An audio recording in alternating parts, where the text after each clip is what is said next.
The city of Mariupol in the Donbass area has become a symbol of the armed conflict. There, a large neo-Nazi group of the Azov battalion is quartered in industrial lands and in the port. A teleSUR team was present in the area. Alejandro Kirk has more details.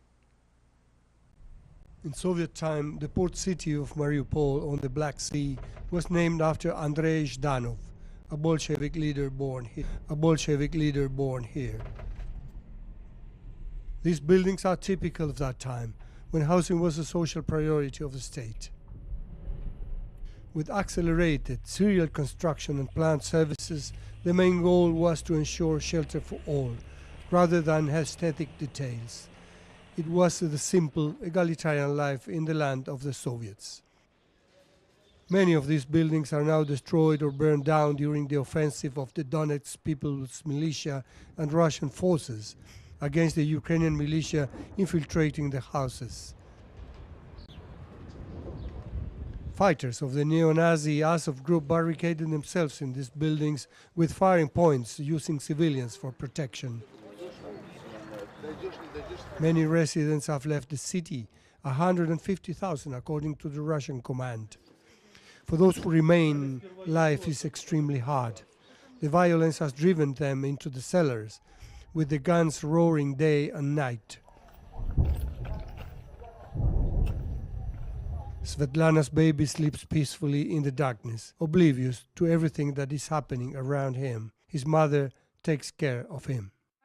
Around February 24, the lights went out and the gas was cut off. This we did not expect. We didn't realize what it was that had blown. 2 shells knocked down a pole, blew up windows, doors, no stores, no money, no ATMs. How do we go on with our lives? We have to evacuate this city. Maybe then it will be rebuilt from these ashes and we will return to our beloved city. A bomb fell in this courtyard on March 10, according to the neighbors. This crater symbolizes fear.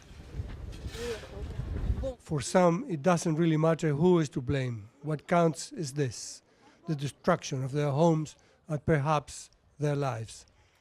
Fortunately, spring is defeating cold, and cooking outdoors is less harsh. Who is to blame? It's very difficult because I don't want to talk about all this happened. So how do you see the future, your future here? We have no future.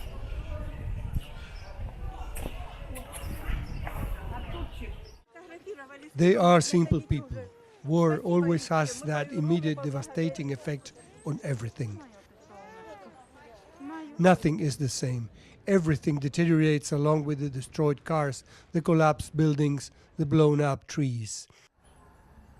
The perplexed faces of those suddenly left without a word, without explanations, looking for their families or some water, a loaf of bread. А сами лежим просто в больнице, муж раненый. Her husband is wounded. А вот здесь вот все сгорело у нас. And her house is right over there. It's burnt to the ground. Вот я хотела бы, может быть, как-то деток, чтобы знали, что мы живы, здоровы. She wants to give a message to her children who are not here, to tell them that she is healthy and she is alive. We were in the house when the Ukrainian soldiers arrived, and they started beating me, provoking me right away. And they took things, they took cigarettes, they took food. They beat me on the floor. I still have a headache. Why all this? I don't know. But not all is despair. Solidarity awoke all over Russia. On this occasion, a team from the Russian RT News channel distributes food, water and medicine.